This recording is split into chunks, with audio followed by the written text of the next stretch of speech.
ఉభయ గోదావరి జిల్లాలోని మొత్తం 34 అసెంబ్లీ స్థానాలను తమ పార్టీ కైవసం చేసుకోవడం ఖాయమని జనసేన కాకినాడ రూరల్ ఇన్ఛార్జి పంతం నానాజీ అన్నారు. ఏజెన్సీతో కలుపుకొని 19 స్థానాలు దక్కించుకుంటామని ధీమా వ్యక్తం చేశారు. కాపులు ఏకపక్షంగా జనసేనకే మద్దతిస్తున్నారంటున్న నానాజీతో మా ప్రతినిధి Sambasivarao face to face. Janasena రాజకీయ వ్యవహారాల కమిటీ సభ్యులు కాకినాడ రూరల్ ఇన్ఛార్జ్, ముఖ్యంగా కాకినాడ రూరల్ అనే కాకుండా కాకినాడ జిల్లా వ్యాప్తంగా జనసేనకు గుర్తింపు తెచ్చిన పంత నానాజీ గారు మనతో ఉన్నారు. ఇప్పుడు పవన్ కళ్యాణ్ గారితో సిట్టింగ్ కూడా అయింది. సార్, ఉదయం నుంచి సమావేశాలు జరుగుతున్నాయి. యాక్చువల్ 3 రోజులు పవన్ కళ్యాణ్ గారి ప్రోగ్రామ్, ఇవాళ ఓన్లీ సిట్టింగ్ లో అవుతుంది. తర్వాత ప్రోగ్రామ్ కంటిన్యూ ఏ సిట్టింగ్ కళ్యాణ మండపంలో కార్యకర్తల మీటింగ్ అన్నారు.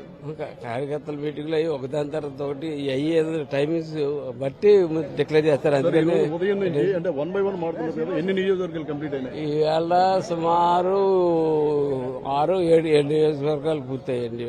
సార్, కాకినాడ రూరల్ నియోజకవర్గంలో జనసేన అత్యంత బలంగా ఉమ్మడి తూర్పుగోదావరిలో పోలిస్తే కాకినాడ రూరల్ లో ఉంది. ఇది పొత్తుల్లో టీడీపీ అనే వ్యాఖ్యలు వచ్చినాయి. టీడీపీ అన్న మాట మేము అడుగుతా ఉన్నాం. ఖచ్చితంగా దాన్ని మా నాయకుడు అడుగుతా ఉన్నారు. పొత్తుల్లో వెళ్ళినప్పుడు ఎదరికి వెళ్ళిన తర్వాత ఏం జరుగుతుందో చూడాలి. సార్, ఎంత కష్టపడుతున్నారు.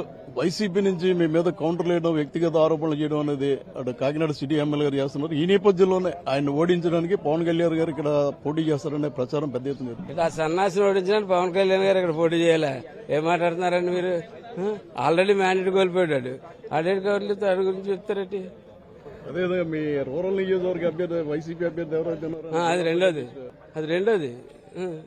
ఇందాక కందుల దుర్గేష్ గారు మీడియాతో మాట్లాడుతూ ఉమ్మడి తూర్పుగోదావరి జిల్లాలో 17 సీట్లు ఖచ్చితంగా గెలుస్తా ఉన్నారు. అదే మీరు గోదావరి రాజకీయ వ్యవహారాల కమిటీ సభ్యులు తప్పు మాట్లాడాడు.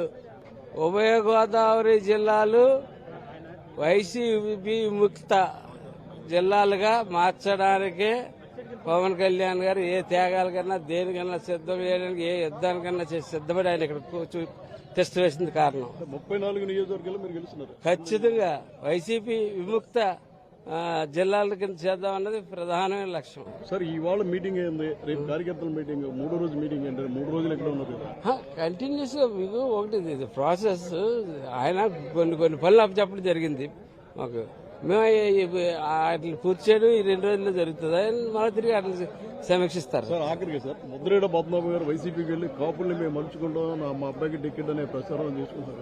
ఏంటి పద్మనాభం గారు ఉప్మా గోళాన్ని భరించి మేము ఎలక్షన్ మూడ్ లో ఉన్నాం. మేము ఎవరో చంద్రశేఖర్ రెడ్డి గారు, బాబు గారు డబ్బులు పెట్టుకొచ్చి ఇక్కడ పెట్టి మాకు పెట్టిన ఉప్మాలు ఆ గొడవల్లో లేవు. ప్రస్తుతం సీరియస్ ఎలక్షన్ మూడ్. ఇది పరిస్థితి. ఉమ్మడి గోదావరి జిల్లాల్లో మొత్తం 34 సీట్లు ఉన్నాయి. ఏదైతే ఇందాక దుర్గేష్ చెప్పారో 17 కాదు, తూర్పుగోదావరిలో 19, పశ్చిమ గోదావరిలో 15, మొత్తం 34 సీట్లు మేమే గెలుస్తాం. ముద్రగడ పద్మనాభం కాదు కదా, వాళ్ళ బాబు వచ్చినా కూడా మాదే గెలుపు, కాపులు మా పక్కనే ఉన్నారని చెప్పి రాజకీయ వ్యవహారాల కమిటీ సభ్యులు జనసేన వ్యవహారాల్లో కీలకంగా వ్యవహరించే నానాజీ గారు చెప్పడం జరిగింది. కెమెరామెన్ ధర్మతో సాంబశివరావు, బీఆర్కే న్యూస్, కాకినాడ నుంచి.